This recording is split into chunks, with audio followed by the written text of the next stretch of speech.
muy buen día. Sean bienvenidos a este evento, Una Semana con CIBA Tlaxcala, que es organizado por el Centro de Biotecnología Aplicada y en la Dirección de Difusión de Ciencia y Tecnología del Instituto Politécnico Nacional. Y bueno, a lo largo de estos 2 días y el día de hoy continuamos con este evento para que ustedes conozcan un poco más sobre las investigaciones que aquí se desarrollan. Y bueno, el día de hoy no es la excepción. Nos acompaña el doctor Miguel Ángel Villalobos López. Él es profesor e investigador de este centro y bueno, le damos la bienvenida a este espacio. Doctor, muchas gracias por acompañarnos el día de hoy. Muchísimas gracias, Mónica. Bien, pues como ya les decía, él es investigador de este centro y les comentaré un poquito sobre su semblanza para que lo conozcan antes de que comencemos con su presentación, que también les prometo que va a estar muy interesante. Bueno, él es veracruzano por nacimiento, pero ahora está en el CIBA Tlaxcala. Él es biólogo por la Universidad Veracruzana y hizo sus estudios de maestría y doctorado en el Instituto de Biología de la UNAM. También hizo estancias de investigación en el Centro de Ciencias Genómicas, ahí tiene un postdoctorado, y estancias en el Instituto Max Planck en Alemania, en el Centro Nacional de Biotecnología de Madrid y también en el RINRA en Versailles, en Francia.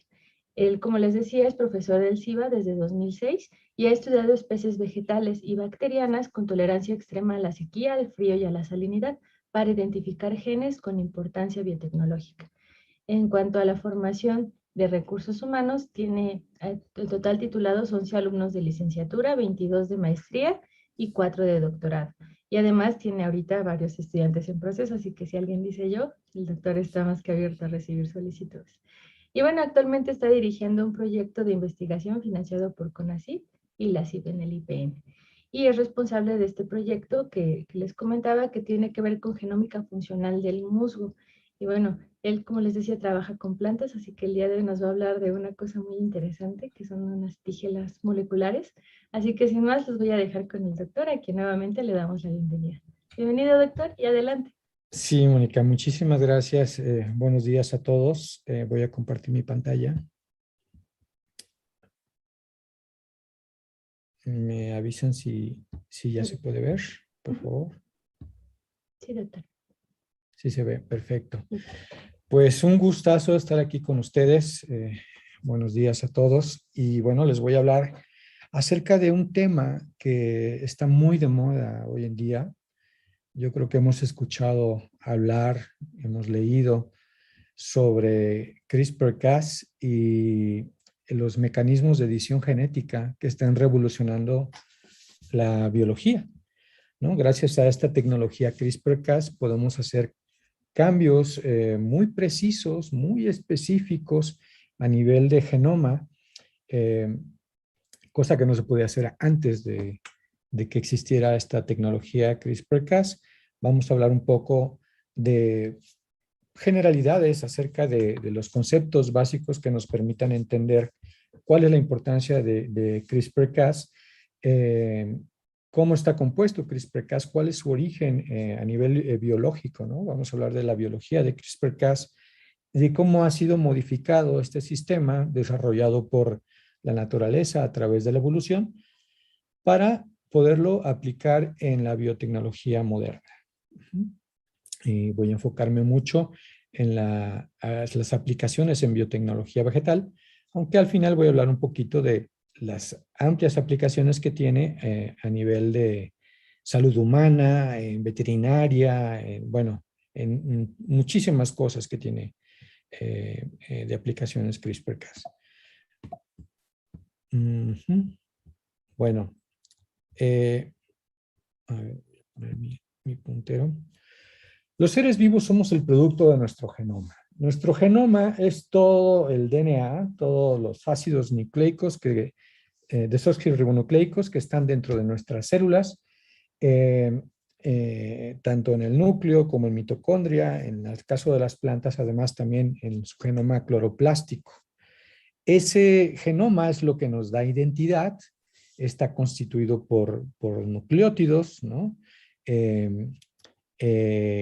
Y bueno, hay genomas desde pequeños, genomas bacterianos, genomas de hongos, hasta genomas más complejos como los genomas de vertebrados o de mamíferos o incluso de las plantas que son realmente muy grandes y muy complejos. Sin embargo, incluso dentro de una sola especie, en este caso estamos hablando del humano, dentro de la misma especie del humano, existe variabilidad en su genoma. Y esa variabilidad explica la mayor parte de las diferencias que podemos observar a simple vista, ¿no? A eso se le llama fenotipo. Características físicas, morfológicas que podemos ver a simple vista. Entonces, esas sutiles diferencias son las que nos dan identidad y nos hacen únicos como individuos dentro de la especie. Sin embargo, hay muchas otras diferencias a nivel genético muy pequeñitas que no se manifiestan a nivel de fenotipo. No los podemos ver, pero podemos identificarlos y estudiarlas gracias a técnicas de biología molecular que nos permite conocer la secuencia específica del genoma de los seres vivos, ¿no? De esa manera podemos identificar cambios a nivel genómico que pueden dar como resultado, por ejemplo, susceptibilidad a enfermedades, ¿no? Cosas que no podemos ver a simple vista. Y bueno, lo mismo ocurre en la agricultura, ¿no? Uno puede ver, por ejemplo, en este caso, ejemplifico al maíz, cómo podemos tener diferentes tipos de mazorcas de diferentes tamaños, diferentes cantidades de grano, colores, y dentro de y a nivel de planta completa igual, podemos encontrar diferencias en la altura, en el grosor del tallo, en la robustez del sistema radicular, etcétera, que son características fenotípicas que podemos observar a simple vista. Sin embargo, hay muchas otras diferencias que se encuentran a nivel genómico y que no podemos observar, como por ejemplo los niveles de tolerancia a estrés abiótico, dígase sequía, salinidad, frío, o a resistencia a patógenos, por mencionar algunos ejemplos, ¿no? De manera empírica, el hombre se calcula que hace alrededor de 12,000 años comenzó el proceso de domesticación de las plantas y por ende, pues la agricultura, ¿no? De manera rudimentaria, el hombre se fue dando cuenta de que podíamos ir seleccionando ciertas características que resultaban pues agradables o deseables en las plantas y comenzó a hacer sus primeras cruzas de manera empírica, al estar seleccionando, por ejemplo, por decir algo, aquí en el caso del maíz, pues un maíz de un color azul, o un maíz colorado, o un maíz amarillo. Entonces, de manera a ciegas y sin querer, el hombre fue seleccionando ciertos caracteres en los cultivos. Pero hay muchísimos otros caracteres que están ocultos y que son provocados por diferencias a nivel genómico, ¿no? Pequeñas diferencias a nivel genómico que nos dan como resultado, pues, por ejemplo, una mayor eficiencia fotosintética, mayor rendimiento, resistencia a patógenos, tolerancia a estrés, etcétera. Y es ahí donde el sistema CRISPR-Cas puede tener una aplicación muy grande, ¿no? Ya que podemos generar cambios muy pequeñitos, muy sutiles en el DNA utilizando este sistema. Bueno, y eso se aplica a plantas, se aplica a humanos, se aplica a animales, se puede aplicar a hongos, se puede aplicar a bacterias, y ya verán ustedes la enorme cantidad de aplicaciones y usos que se están encontrando al sistema CRISPR-Cas. Bueno, este proceso empírico de domesticación y de selección de caracteres en las plantas, posteriormente comenzó a hacerse de manera más sistemática, ¿no? Con el descubrimiento de las leyes de Mendel, por Gregor Mendel hace aproximadamente 200 años, comenzamos a entender las leyes de la herencia, ¿no? De la herencia genética. Las primeras plantas modificadas artificialmente por el hombre a nivel genómico se generaron a principios, bueno, desde finales del siglo XIX y principios del siglo XX, utilizando radioactividad. Se generaron las primeras plantas modificadas las primeras plantas mutantes, después esto se fue perfeccionando y ya después, por ahí en plena Segunda Guerra Mundial, ya casi a punto de acabar, comenzaron a utilizarse también métodos químicos para mutagenizar a las plantas, para buscar variabilidad en las plantas, ¿no? No solamente la variabilidad generada por las cruzas, sino variabilidad inducida por agentes físicos y en este caso agentes químicos. Por esas mismas fechas comenzó lo que se conoce la Revolución Verde, ¿no? En donde México jugó un papel muy importante gracias a las investigaciones de Burlock para la generación de líneas superproductoras de trigo y de maíz que le valieron el premio Nobel, ¿no? Y muchos de sus experimentos los realizó aquí en México. Bueno, hablando sobre la evolución de las herramientas para mutagenizar plantas y generar variabilidad, podemos pasar por la generación de las transgénicas utilizando el tDNA de Agrobacterium tumefaciens, ahí a principios de los 80, donde nuevamente México tiene un papel importante, gracias a que un investigador mexicano llamado Luis Herrera Estrella generó de las primeras líneas transgénicas en tabaco, utilizando un sistema binario de plásmidos que él desarrolló durante sus estudios de doctorado en Europa. También, para que esto se llevara a cabo, también otro mexicano jugó un papel importante al desarrollar los primeros plásmidos, o el primer plásmido que permitía generar tecnología del DNA recombinante, el PBR322, y el investigador involucrado es el doctor Francisco Bolívar Zapata. Bueno, la evolución continuó utilizando estos métodos moleculares. Llegaron técnicas como el uso de las zinc fingers nucleasas, que son nucleasas modificadas con dominios de factores transcripcionales que les permiten dirigirlas hacia sitios específicos del DNA para hacer cortes. Después salieron los talents, que también están derivados de proteínas bacterianas que tienen afinidad por el DNA. Y finalmente, por ahí del 2013, surgieron las primeras aplicaciones en eucariotes utilizando CRISPR-Cas, pero en ese momento no se encontraba realmente, no se daban cuenta del gran potencial que iba a tener el sistema CRISPR en un futuro cercano. Después comenzaron a surgir derivaciones del sistema CRISPR-Cas que permiten hacer edición a nivel de bases, en ediciones muy específicas, o dirigir las ediciones del genoma específicamente hacia ciertas moléculas de RNA. Y bueno, aún hoy en día la revolución del CRISPR evoluciona día con día.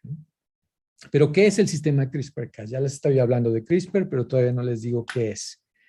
En realidad esto ocurre de manera natural, ¿no? Está presente de manera natural y no tiene mucho que se describió, como les estaba mencionando.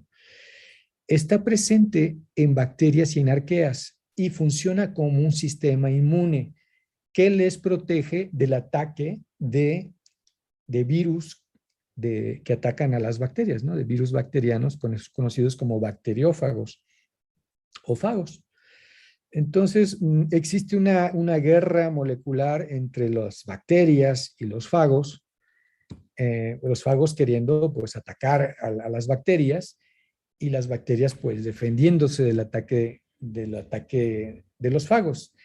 El asunto es que el sistema de CRISPR-Cas guarda una memoria inmunológica.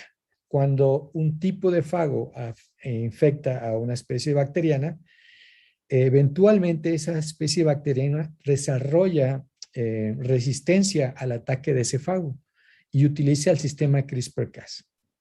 Ahí es donde actúa, ¿no? Que esencialmente lo que hace el sistema CRISPR-Cas es reconocer a ese fago que está llegando y le fragmenta su DNA, ¿no? Su contenido genético.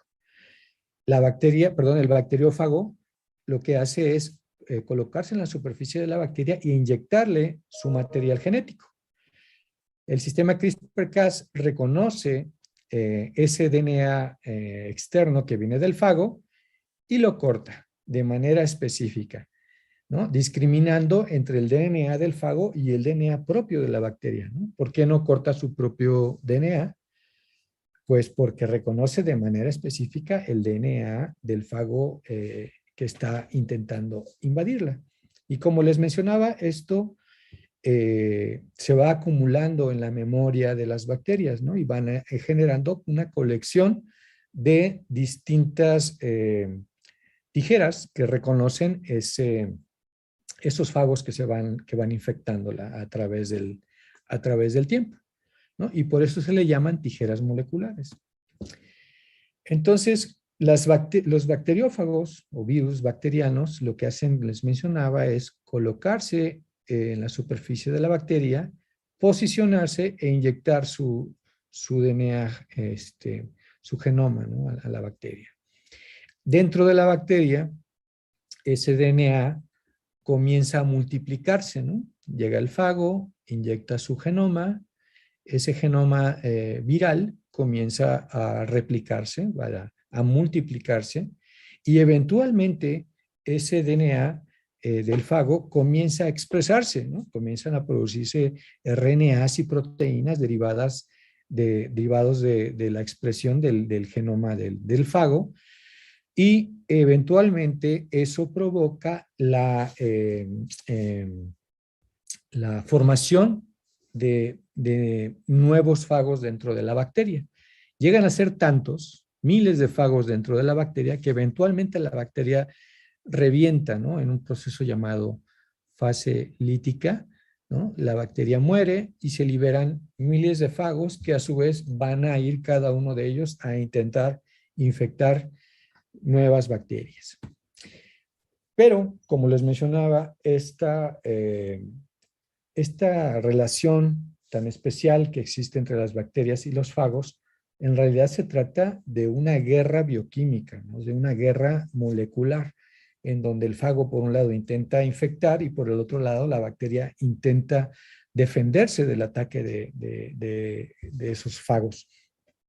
Entonces hay mecanismos que tiene la bacteria para prevenir el proceso de absorción, que es el pegado del fago a la superficie bacteriana, a través del bloqueo de los receptores del fago, la producción de matrices extracelulares y de inhibidores competitivos que intentan evitar que el fago se una a la superficie bacteriana.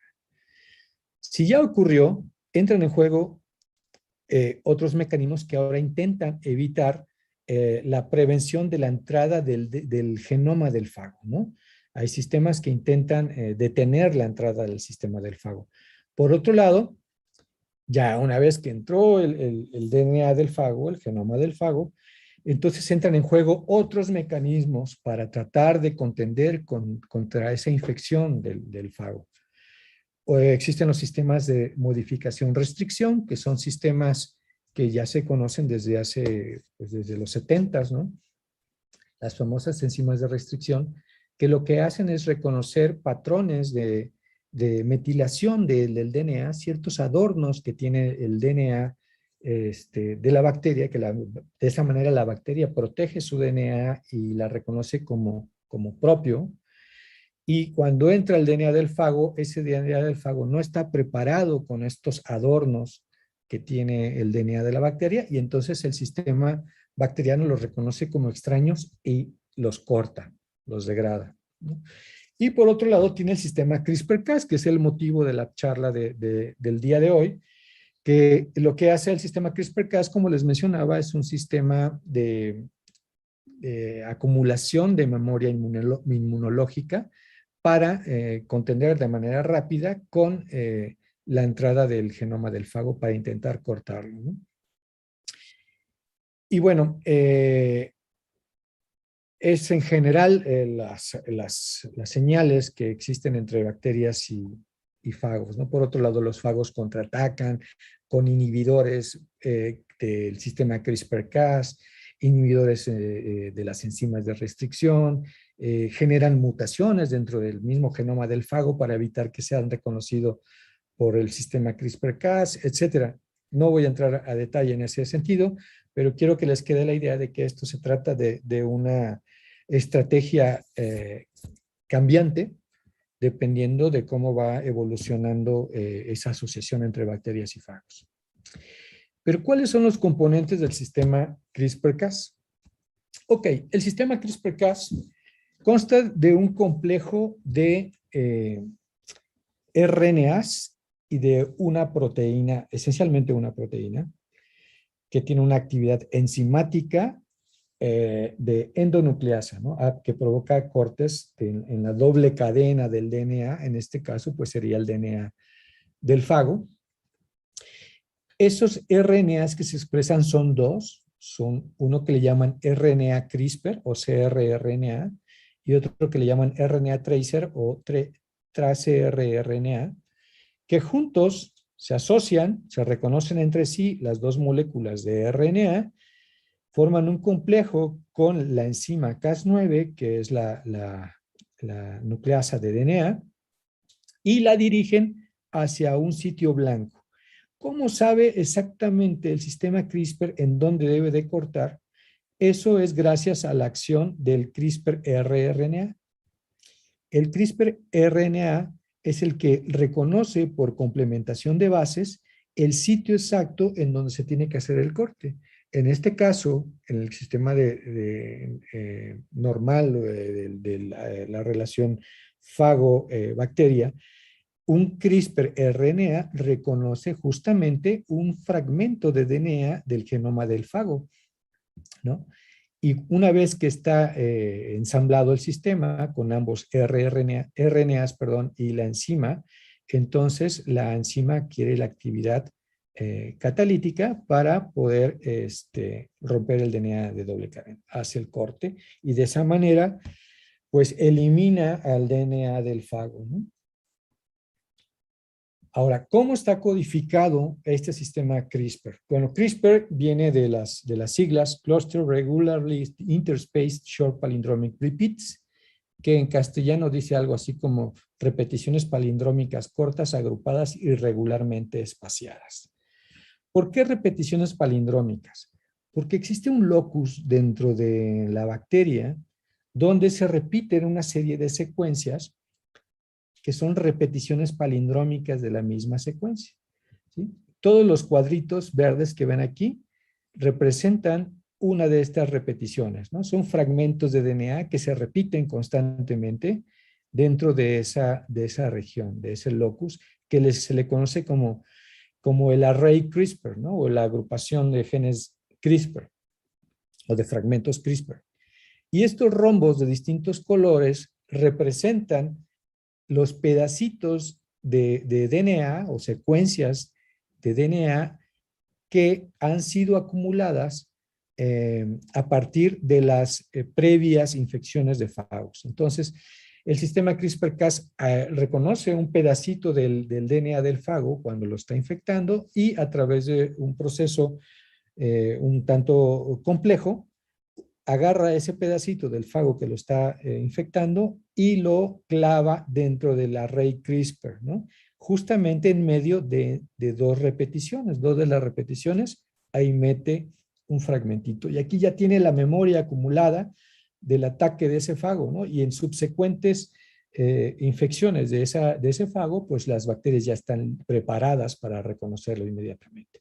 Entonces, los distintos colores de estos rombos significan distintas pues, regiones de reconocimiento a distintos fagos. Por otro lado, otro de los componentes importantes es el operón Cas. El operón Cas codifica para una serie de enzimas que tienen actividades tanto de nucleasas de DNA como de nucleasas de RNA. Ok, y bueno, la más importante y de la que vamos a hablar más hoy es la enzima Cas9, que es la más utilizada a nivel biotecnológico para aplicar el sistema CRISPR-Cas. Y por el otro lado, tenemos un gen que codifica para un RNA que se conoce como el RNA tracer. ¿Se acuerdan que les mencioné en la diapositiva anterior que se requerían dos moléculas de RNA? El tracer, ese tracer es constante, siempre se va a estar expresando y va a estar presente en todos las variantes de CRISPR. Y el otro RNA que se necesita es el RNA transcrito a partir de este array de CRISPR, ¿no? Ahorita lo vamos a ver de una manera más sencilla. Bueno, pues en el proceso de adaptación, que es la adquisición de la memoria del ataque de fagos a través del sistema CRISPR, pues el sistema de las enzimas Cas codificadas en el operón lo que hacen es reconocer una región dentro del genoma del fago, lo seleccionan, lo cortan, lo procesan y lo integran dentro del locus del CRISPR array, ¿no? Donde se van acumulando estas memorias, ¿no? De infecciones. Por otro lado, se requiere de la maduración del RNA CRISPR. Entonces, este array de CRISPR eventualmente es transcrito, ¿sí? Se expresa una molécula de RNA a partir de esto, se transcribe y como es como una especie de policistrón, se producen una sola molécula que tiene distintos RNAs CRISPR dentro de ellos. Después participan algunas otras proteínas Cas e incluso ribonucleasas endógenas que lo que hacen es cortar y separar cada uno de estos CRISPR RNAs maduros, ¿no? Y bueno, y cada uno de estos RNAs de CRISPR tienen la capacidad de reconocer distintos blancos dependiendo del fago que lo esté invadiendo, ¿no? Y es el que lleva al sistema de la Cas9 a reconocer el sitio blanco y hacer su corte. Eso ya es el último paso, que es la interferencia. Ok. Bueno, ¿cómo funciona este sistema inmune bacteriano? Pues cuando llega una infección con un nuevo fago, pues la bacteria no está preparada para contender con ese fago. Y entonces, ¿qué es lo que va a pasar? Pues que como no hay un RNA CRISPR dentro del array de CRISPR, pues entonces el fago va a infectar y eventualmente va a matar a la bacteria. Pero se ha llegado a calcular que aproximadamente una bacteria de cada millón es capaz de escapar a esta infección mediada por un fago nuevo. Y esa bacteria, entre 1.000.000, es capaz de incorporar un fragmento del fago dentro de su array CRISPR, ¿no? Generando con ello memoria. Entonces, cuando ya tiene la memoria, pues obviamente no puede haber infección. Y esta capacidad de resistencia al ataque del fago es heredada a la progenie de esa bacteria e incluso se la comparten entre bacterias a través del sistema de conjugación, ¿no? Que es un mecanismo a través del cual las bacterias intercambian información genética transfiriéndose pequeños mini cromosomas circulares conocidos como plásmidos. Entonces, cuando ya están preparadas, pues las bacterias con CRISPR en el array, pues ya pueden resistir el ataque de los patógenos. Obviamente, pues cuando no hay reconocimiento, pues llega uno nuevo y entonces va a haber infección. Por otro lado, les mencionaba que los fagos son capaces de inducir mutaciones en su propio genoma para evitar que el sistema CRISPR reconozca el sitio que previamente era capaz de reconocer. Entonces, de esa manera, el fago intenta contender contra el ataque del sistema CRISPR bacteriano. Ok, ¿qué ocurre cuando se lleva a cabo el corte? Okay. El CRISPR-RNA dirige al sistema del CRISPR-Cas hacia el sitio de corte. La Cas9 hace el corte en las dos cadenas. Y entonces pueden ocurrir dos cosas. La célula per se intenta corregir esto, ¿no? De manera natural, a través de exposiciones a agentes físicos, como por ejemplo la luz ultravioleta, se pueden generar mutaciones en el genoma. Entonces, las bacterias, las plantas o todos los seres vivos tenemos mecanismos que intentan corregir esas mutaciones generadas por el ambiente. Entonces, hay dos vías para corregir este corte generado por CRISPR. Entonces, puede haber unión o corrección a través de recombinación no homóloga, donde el sistema endógeno de reparación puede provocar la inserción de algunos nucleótidos nuevos que antes no estaban presentes, o puede provocar la deleción de algunos nucleótidos, ¿sí?, que antes estaban presentes, pero a la hora de corregir los quita, ¿no? O incluso puede generar este sistema la sustitución de algunas bases. O sea que si había, por ejemplo, una C, la cambia por una A o viceversa. Entonces, esa es la vía no homóloga. Por otro lado, existe la vía de reparación a través de recombinación homóloga. Esto requiere de la presencia de DNA homólogo, o sea, DNA igual a la región donde se hizo el corte. Entonces, el sistema celular reconoce este DNA homólogo y lo incorpora y sustituye, perdón, y corrige el corte generado por el sistema CRISPR, ¿no? Entonces, de esa manera, podemos utilizar incluso este sistema de reparación para meter DNA que ni siquiera tiene que ver con la especie que estamos trabajando. Podemos aprovechar el corte generado por la Cas9 para meter DNA que a los flancos lleve homología al sitio de corte. Ok, una vez explicado el sistema CRISPR, pues, y si quisiéramos implementarlo en el laboratorio, ¿qué necesitamos?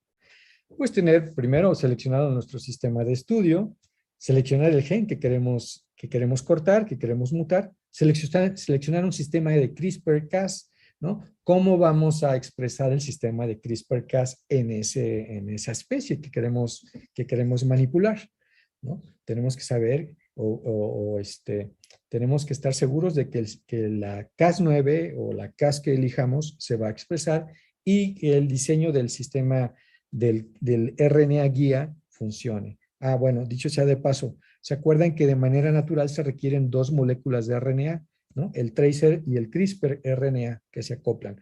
Bueno, de manera artificial, esto ya lo hemos modificado para utilizar una sola molécula de RNA sintética llamado Single Guide RNA, RNA de individual guía. Bueno, necesitamos, ahora que ya tenemos el sistema de expresión del sgRNA y de la Cas9, necesitamos ahora meterlo a las células. Necesitamos un excelente sistema de transfección muy eficiente para poder meter todo esto dentro de las células, validar el experimento, cultivar las células mutadas y hacer estudios de expresión y analizar los resultados. Ok. Por ejemplo, en plantas, el sistema más utilizado es el que utiliza a la Cas9. Ajá. La Cas9 normalmente expresada bajo promotores muy fuertes, ¿no? Como el promotor de actina o promotor de ubiquitina.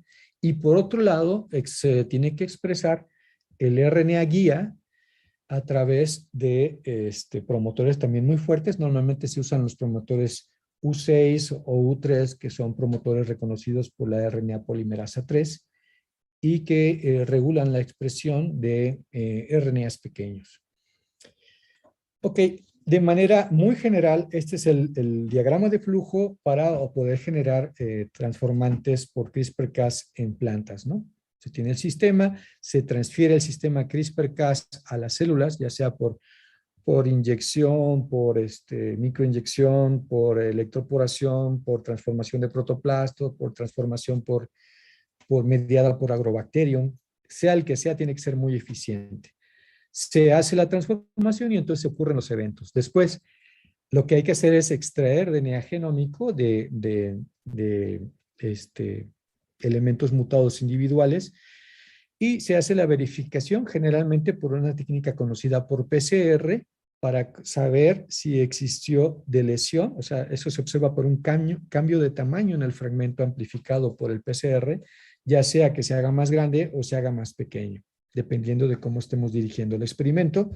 Y después se tiene que verificar el cambio a través de la secuenciación de la mutante. Ok, bueno, hasta aquí estamos viendo que el sistema CRISPR puede cortar y generar mutaciones pequeñitas, sutiles, por cambios, pequeñas de lesiones, pequeñas inserciones o cambios azarosos en las bases de DNA. Pero se han generado toda una batería de distintas herramientas derivadas del sistema original de CRISPR-Cas, en donde no solamente podemos hacer cortes, sino también podemos editar de manera precisa las bases, ¿no? Si nosotros queremos cambiar alguna base dentro de un gen, lo podemos hacer utilizando el sistema CRISPR-Cas. ¿Se acuerdan cuando hablábamos de variabilidad genética en el humano, en las plantas, en el maíz? Bueno, así ocurre en todas las especies. Muchas de las enfermedades, por ejemplo, en el humano, están causadas por el cambio de una sola base en alguno de los genes. Entonces, el desarrollo de esta tecnología de edición de bases permite la corrección de esas bases que están equivocadas y de esta manera ofrecer una posible solución a esas enfermedades, ¿no? Se puede editar ahora a través de primers, se puede editar el epigenoma, no voy a entrar a detalle qué es el epigenoma, pero tiene implicaciones muy importantes. Se puede alterar no solamente el DNA, sino también el RNA. Podemos cortar el RNA si no lo queremos, lo podemos degradar de manera precisa, solamente un tipo de RNA que nosotros decidamos, o podemos hacer edición de bases dentro de ese RNA, ¿sí? O sea, quiere decir que podemos editar el RNA y posteriormente, consecuentemente, la proteína que se va a traducir sin tener que alterar el DNA. Y eso tiene implicaciones en biotecnología muy importantes, ¿no? Podemos editar en dónde empieza o dónde termina un gen. Bueno, podemos hacer incluso hacer CRISPR-Cas sin necesidad de introducir DNA en las células, ¿no? Si nosotros purificamos la Cas9, que de hecho la puedes obtener comercialmente, y por otro lado montamos un sistema de transcripción in vitro, podemos generar nuestro RNA guía y juntos generar una ribonucleoproteína que podemos introducir dentro de las células y de esta manera editar el genoma de esa especie que sea de nuestro interés sin necesidad de clavar o de introducir DNA extraño. En biotecnología vegetal se ha aplicado ya exitosamente el sistema CRISPR-Cas para solucionar algunos problemas como, por ejemplo, controlar el ataque por bacterias fitopatógenas, ¿no? O también de hongos fitopatógenos.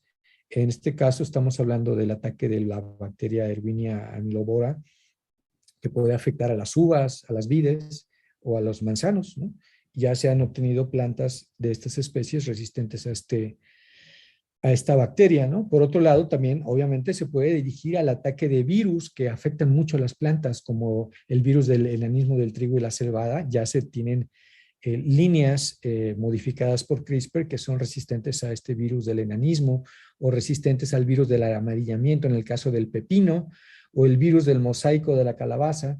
También ya existen líneas modificadas con CRISPR resistentes a estos virus. También se han generado líneas que son tolerantes a herbicidas como el de nueva generación, como el nicosulforón, el clorosulforón, el imazamox, bispirivac y otros, ¿no? Eso se ha obtenido en maíz, en papa, en soya y en trigo, ¿no? Eso modificando un gen que nos puede dar la resistencia a estos herbicidas. Perdón. Bueno, también se han generado líneas tolerantes a sequía en maíz a través de la edición del promotor de una proteína llamada Argos8. Y muy recientemente, apenas en septiembre, en Japón, ya salió a la venta al público una línea de tomate que tiene altos niveles de GABA, ¿no? Del ácido gamma-aminobutírico, y que fueron generadas estas líneas utilizando CRISPR-Cas. Bueno, voy a hablar muy brevemente de lo que estamos haciendo en el laboratorio para la aplicación de CRISPR.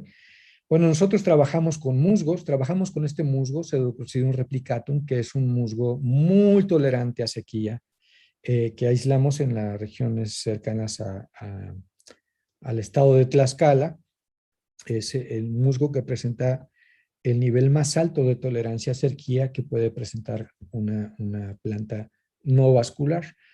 Bueno, recientemente publicamos un trabajo en donde caracterizamos las respuestas a sequía de este musgo, y además sabemos que no solamente tolera altos niveles de sequía, sino también puede aguantar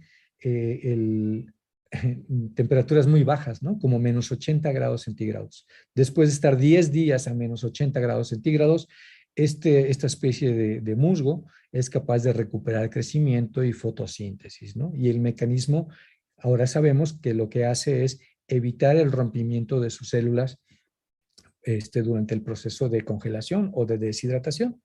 También sabemos que este musgo puede tolerar altos niveles de salinidad, como lo puede ser 1 molar de cloruro de sodio, lo cual lo convierte en una especie modelo muy interesante para buscar los genes que le permiten a esta especie tolerar estos niveles de estrés abiótico, ya que pueden ser una fuente importante de genes con aplicación biotecnológica en un futuro a mediano plazo. Bueno, actualmente estamos desarrollando proyectos que están caracterizando las respuestas moleculares de este musgo al estrés abiótico, para conocer los genes que son de respuesta al estrés abiótico, ¿no? Comenzar su caracterización. También estamos secuenciando el genoma de esta especie. Y bueno, estos estudios nos están generando una lista de genes que son posibles blancos para su aplicación biotecnológica, pero primero tenemos que caracterizarlos, ¿no? Ver cuál es el efecto de la mutación de estos genes, que es una de las maneras para caracterizar la participación de un gen en un proceso biológico particular. Bueno, aquí les presento el caso del gen de DP2 que codifica para una enzima que está involucrada en el desdoblamiento de la maltosa, producto de la fotosíntesis, sale del cloroplasto hacia el citoplasma, y eventualmente esa maltosa es desdoblada hacia glucosa a través de esta enzima, DP2. Bueno, nosotros por experimentos previos sabíamos que este gen estaba inducido en respuesta a estrés abiótico en una de las especies de musgo que trabajamos, que es Fiscomitella patens, que es otra especie que tiene buen nivel de tolerancia a estrés abiótico. Y lo que hicimos fue generar una mutante utilizando CRISPR-Cas dirigida con 2 RNAs guías. O sea, hasta ahorita les estoy hablando del uso de un solo RNA guía para hacer un solo corte. Nosotros lo que hicimos fue dirigir 2 RNAs guías hacia el inicio y el final del primer exón del gen de EP2. De esta manera logramos generar una deleción en este gen, ¿no? Donde les quitamos el primer exón. Y por distintos reportes en la literatura sabemos que al eliminar el primer exón de un gen, pues estamos prácticamente acabando con la función de ese gen, ¿no? Entonces, para poder hacer esto, tuvimos que generar 4 plásmidos. Bueno, utilizamos 4 plásmidos, uno que expresa el RNA guía 1, el que va para acá, otro plásmido expresa el RNA guía 2, otro plásmido expresa la Cas9 y otro plásmido nos sirve nada más como un testigo de transformación, ¿no? Buscando resistencia al antibiótico kanamicina. Entonces, juntamos los 4 plásmidos y con esto transformamos protoplastos de Fiscomitella patens y logramos introducir los 4 plásmidos a muy buen rango, ¿no? Con muy buenas eficiencias, y logramos obtener mutantes, muchas mutantes en este gen, que como está involucrado en el proceso de desdoblamiento de la maltosa, pues al estar interrumpido se provoca alteraciones en la acumulación de almidón dentro del cloroplasto, ¿no? Y esto lo podemos ver con una simple tinción con yodo, ¿no? Para ver la acumulación de almidón dentro de las células ¿no? Provocadas por la mutación en este gen. Y esto es muy similar a lo que se observa en la mutación de este gen reportada en Arabidopsis. Bueno, hasta aquí voy a dejar la presentación hablando de las aplicaciones de CRISPR en plantas. Y en esta diapositiva simplemente presento algunos de los ejemplos más relevantes de la aplicación de CRISPR-Cas en otros sistemas, ¿no? Lo que está generando esta revolución. Se ha propuesto, y de hecho ya hay experimentos que avalan que el sistema CRISPR puede servir para generar antibióticos CRISPR. Esto es, bacterias modificadas con CRISPR-Cas para el ataque de bacterias resistentes a antibióticos. Ustedes saben que un problema muy importante de salud es la alta incidencia de bacterias resistentes a antibióticos, ¿no? Bacterias multiresistentes en intrahospitalarias, por ejemplo. Entonces, lo que se propone es modificar bacterias que lleven el sistema CRISPR para atacar a estas bacterias multiresistentes. Por otro lado, se han propuesto y se han diseñado sensores apatógenos utilizando un sistema CRISPR, sensores de COVID, sensores del sistema, del DNA del sistema CRISPR, utilizando el sistema Sherlock, derivado de CRISPR. También para la detección de enfermedades en humanos y animales a través de sensores modificados con CRISPR. Un dato que desató mucha polémica y a la fecha sigue, es que se generaron humanos, unas niñas gemelas en China, que son modificadas por CRISPR-Cas. Eso salió hace algunos años y hay mucha polémica alrededor del uso de embriones humanos para hacer estas cosas. Pero lo que se buscaba y se logró con éxito fue la resistencia al virus del VIH, ¿no? Y también se está trabajando en la resistencia al virus del herpes. Por otro lado, se está aplicando exitosamente en la elección del sexo. Bueno, esto también podría tener aplicaciones en el humano, pero eso ya estamos hablando de cuestiones éticas que obviamente pues no son muy adecuadas. Pero a nivel de veterinaria, por ejemplo, el sexo es muy importante, ¿no? Cuando nace un macho en lugar de una hembra, en el caso del ganado vacuno, pues el ranchero se pone contento cuando es vaca, ¿no? Le va a producir leche y todos los días. Pero si sale un macho, pues solamente va a estar destinado o al trabajo en campo o a la producción de carne, pero no es tanto el rendimiento. Entonces, se puede seleccionar el sexo del animal que van a hacer, preferencialmente hacia que sean hembras. Lo mismo ocurre en la avicultura. Muchos gallos son sacrificados, ¿no? Prefieren tener gallinas, producen huevos, etc. También se ha aplicado un gusano de seda para protegerlo del ataque de un virus letal que merma mucho la producción de la seda. Se han generado lagartijas albinas, en fin, se está trabajando con una infinidad de modelos animales aplicando el sistema CRISPR-Cas. En humano se ha trabajado y exitosamente en el tratamiento de leucemias, anemias aplásicas, ¿no? Enfermedades autoinmunes en general. Se ha demostrado que es curable la diabetes tipo 1 y proponen que sea también curable la diabetes tipo 2 a través del sistema CRISPR-Cas. Se está trabajando en una cura para el Alzheimer, también casos exitosos para el tratamiento de cáncer. Recientemente salió por ahí un trabajo en donde pueden corregir el problema del alto colesterol en las personas adultas, en las personas obesas, ya que hay una enzima que eventualmente se muta en el hígado y que es muy importante para la metabolización del colesterol, y se puede hacer la corrección de ese gen mutado. Y bueno, también yo creo que han escuchado hablar del uso de órganos animales para trasplante en humanos, ¿no? Y un problema muy importante es que los animales pues tienen su propia carga viral, ¿no? Y son virus que pueden ser transferidos hacia el humano. Y ya se ha demostrado exitosamente que usando CRISPR-Cas se pueden generar células de cerdos libres de virus, ¿no? Esto tiene muchas implicaciones en medicina a futuro. Y bueno, eso es todo lo que les quería mostrar. Estos son la mayoría de mis colaboradores, y muchos de los alumnos que están o han pasado por el laboratorio. Y hoy les presenté trabajo desarrollado por la candidata doctora Selma Ríos y por la candidata doctora Zuleika Orbe. Y si tienen alguna pregunta, con mucho gusto intentaré responder sus dudas. Muchas gracias por la presentación, doctor. De hecho, si hay algunas dudas, entonces le pediría que nos dejes de compartir pantalla para que podamos ir con la parte de preguntas. Perfectísimo.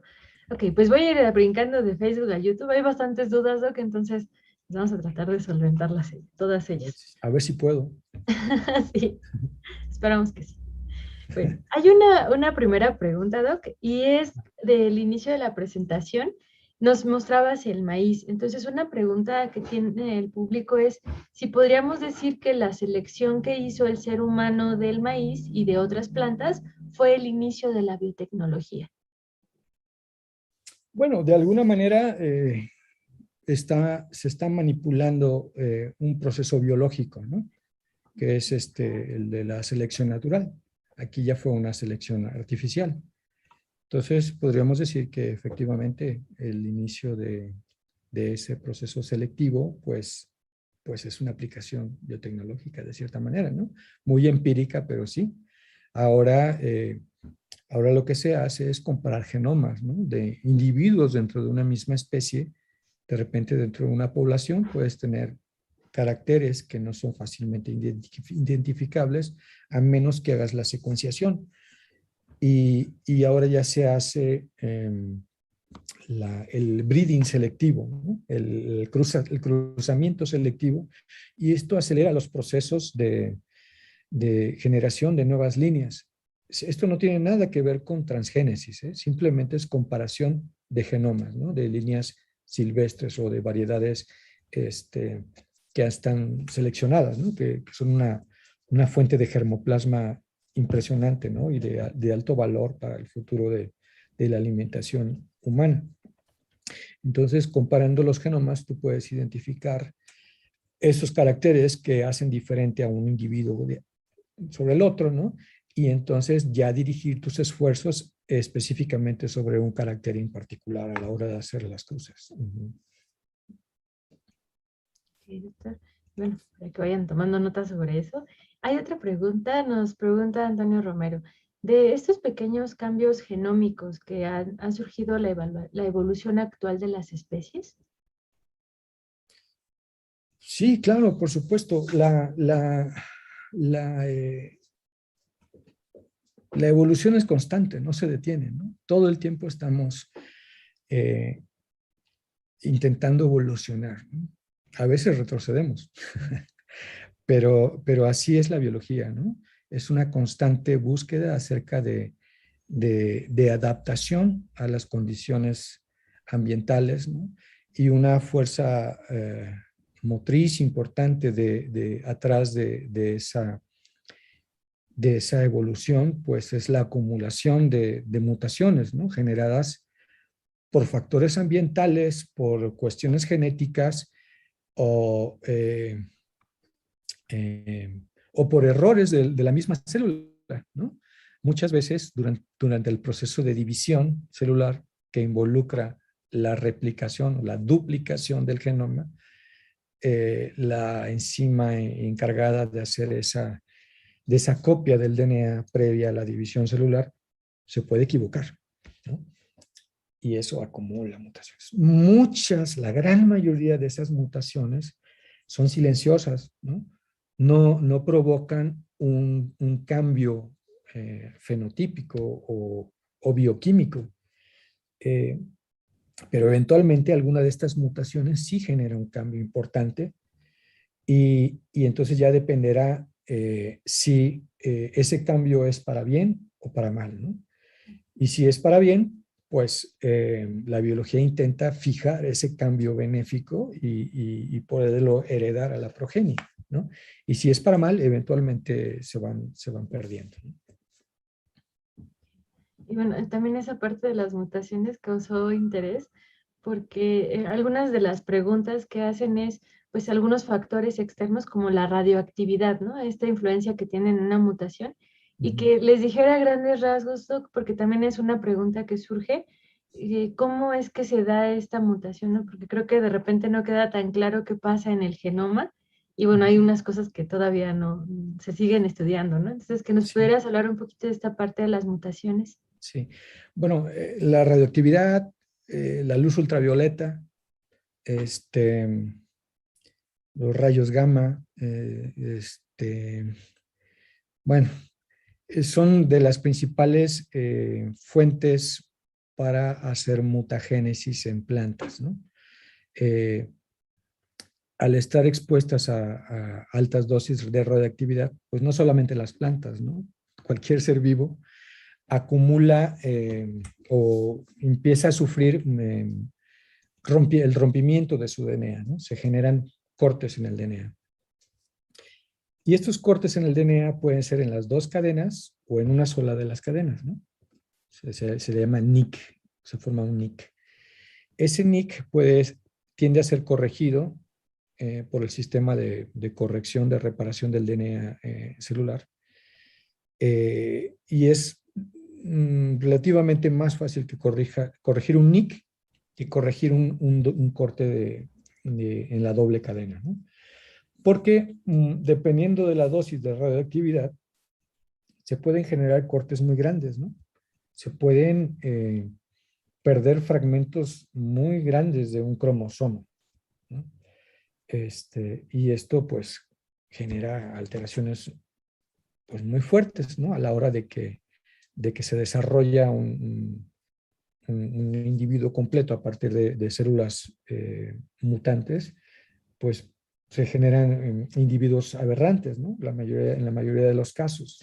Pero esporádicamente o por cuestiones del azar, eventualmente se generan variedades que presentan alguna característica interesante, ¿no? En el caso de las plantas, flores con distintos colores o de distintos tamaños, eso se ha utilizado mucho.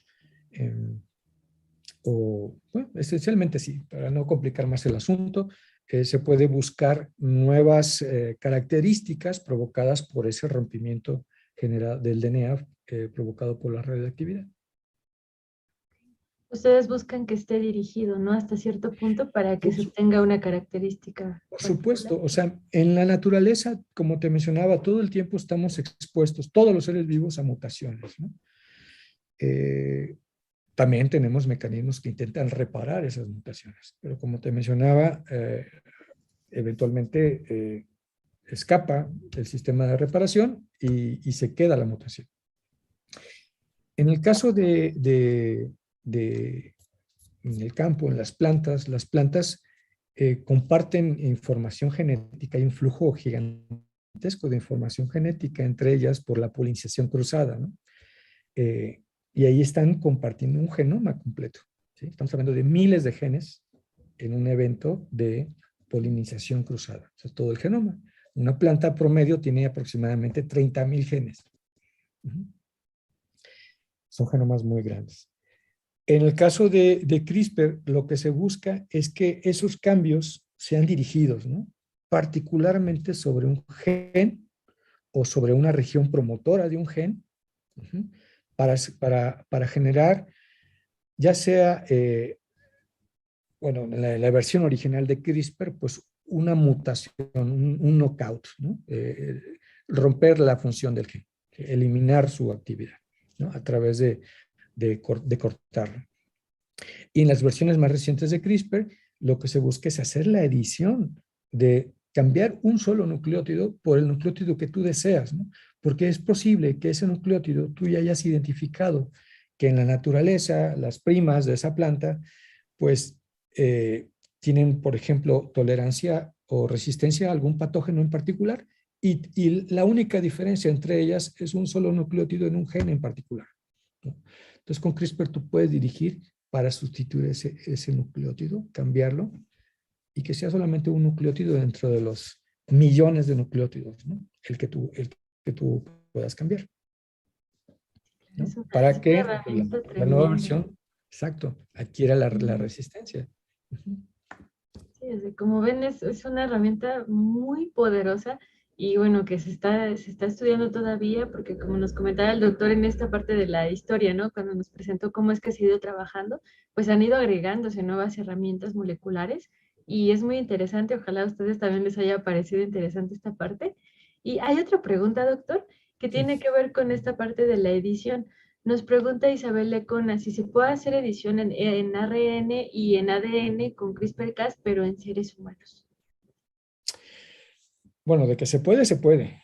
También es así que en China ya fue en el 2016, 2017, que generaron no solamente embriones, sino seres humanos, ¿no? Nacieron las primeras niñas modificadas por CRISPR, ¿no? Ahora, eso suscitó toda una ola de protestas y toda una polémica atrás de todo esto, ¿no? Porque lo que hacen es modificar los embriones por microinyección, inyectan el sistema CRISPR y a partir de las células editadas del embrión se empiezan a dividir, a dividir, a dividir, y el embrión es implantado después en la matriz de una mujer y nace un bebé editado, ¿no? Ahora, hay ejemplos ya de la, ¿cómo le llaman en medicina? Reminiscencia o la cura, pues, de ciertos tipos de cáncer y de leucemia ya en pacientes adultos, ¿no? ¿Cómo lo hace? Eh, Aislando células de la dermis, de la piel de estas personas enfermas y generando células madre. Y luego esas células madre del mismo individuo son editadas a través de CRISPR-Cas.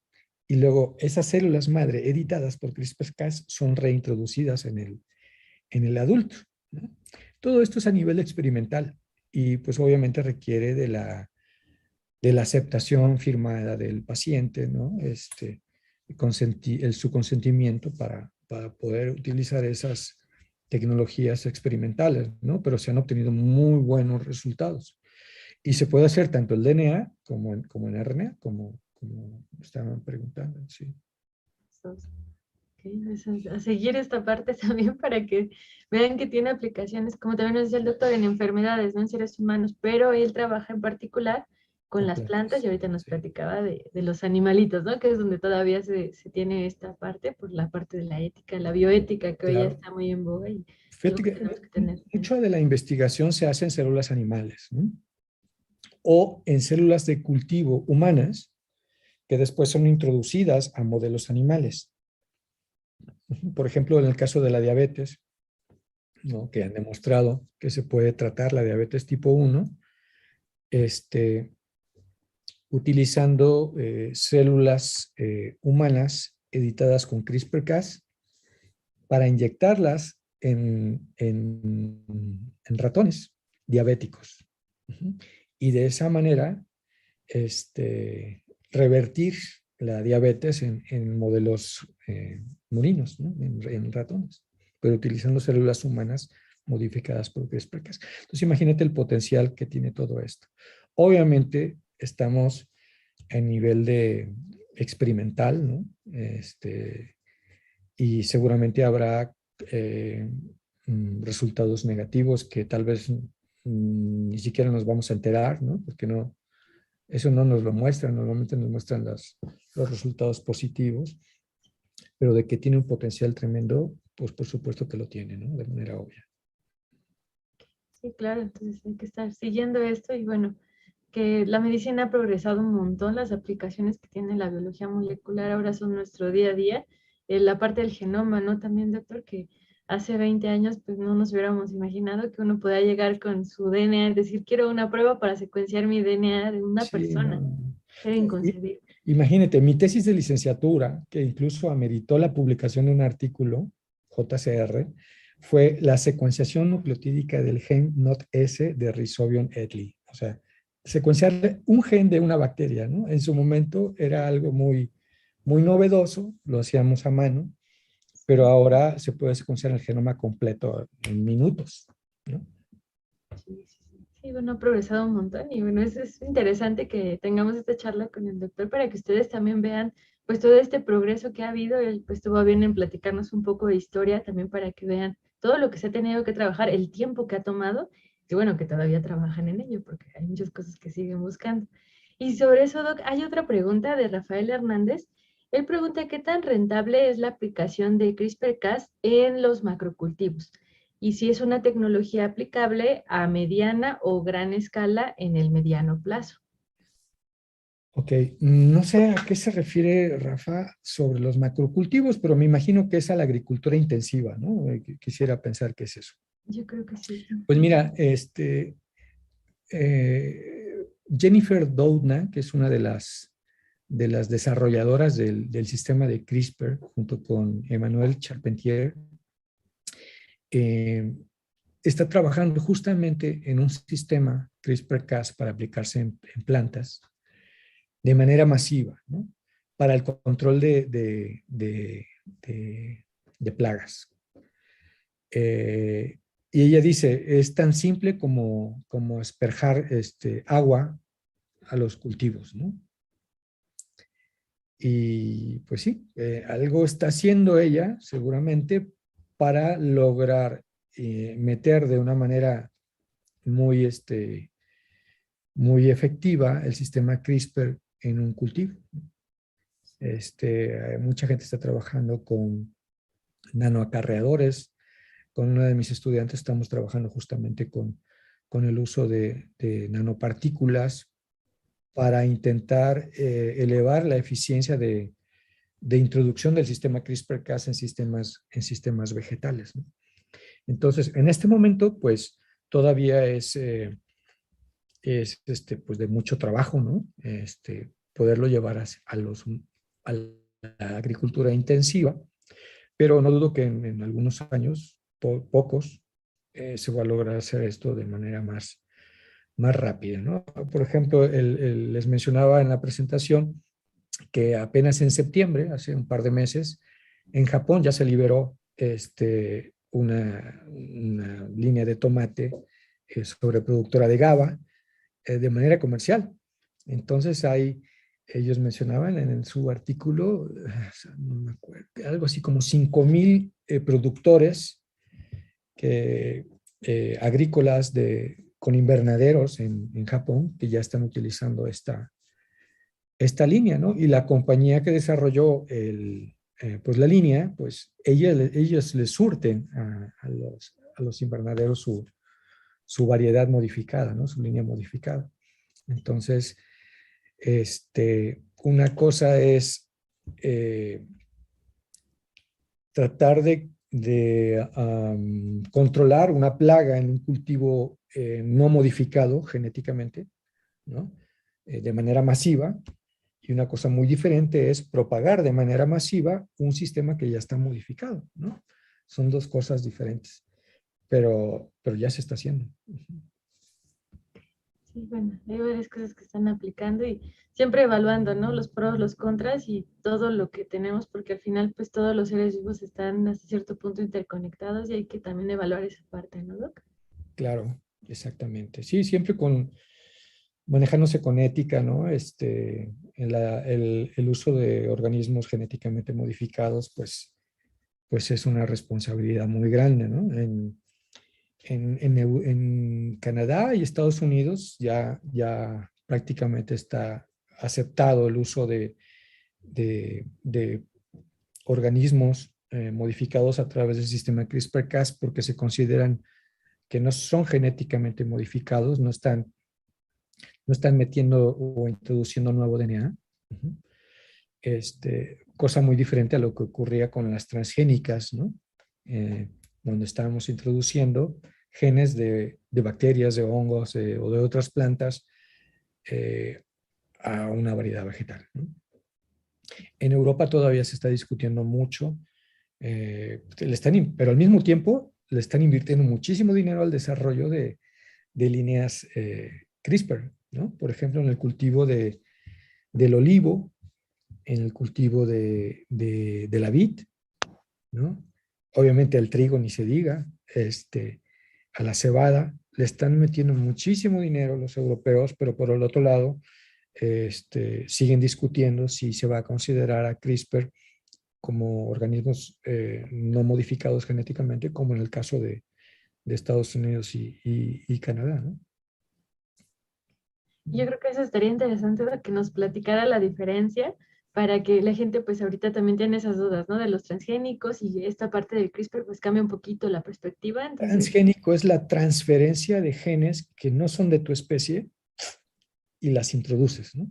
Vienen de otra fuente, de un individuo, de una especie distinta. Entonces transfieres un gen, por eso son transgénicos. Aquí con CRISPR no. Tú lo que estás haciendo es el genoma tal cual, le haces un cambio en un nucleótido, por ejemplo, ¿no? O eliminas un RNA en particular que ya se expresó, o lo editas, ¿no?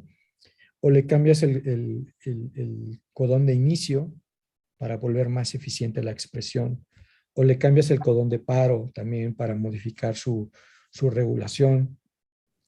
Y bueno, además de las aplicaciones que no involucran transformación genética, como son el uso de sensores, ¿no? Modificados con CRISPR para la detección de patógenos, enfermedades y muchas otras cosas, ¿no?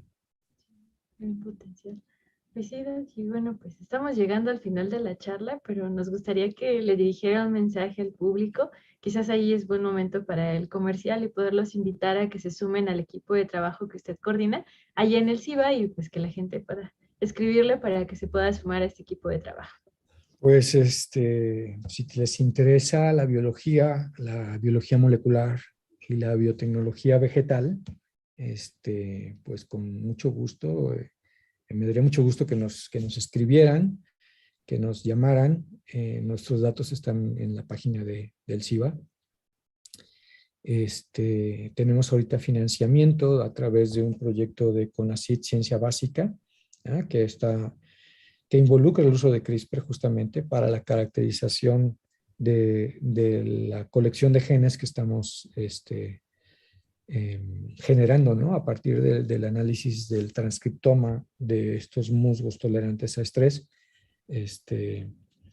Y bueno, pues tenemos mucho trabajo y si les interesa, con mucho gusto aquí estamos, ¿no? Perfectísimo, doctor. Pues agradecer mucho que nos hayas presentado este tema tan interesante y a todo el público también le agradecemos mucho que se haya interesado por esta temática que nos trajo el día de hoy el doctor Miguel Ángel. Ya les pusimos la página del CIBA en los chats para que ustedes puedan consultarla. Ahí vienen los datos de contacto del doctor y bueno, van a ver un poco más sobre el trabajo que están desarrollando ahí en CIBA. Si se interesan, pues la puerta ya está abierta, ya tienen la invitación. Y bueno, nuevamente agradecerles e invitarlos a que por la tarde sigan la siguiente charla que tenemos para ustedes. Y bueno, nuevamente, doctor, muchísimas gracias por habernos acompañado y por esta Gracias a ti, plática. Mónica. Hasta luego. Pues nos vemos en la próxima y que pasen una excelente tarde. Bye.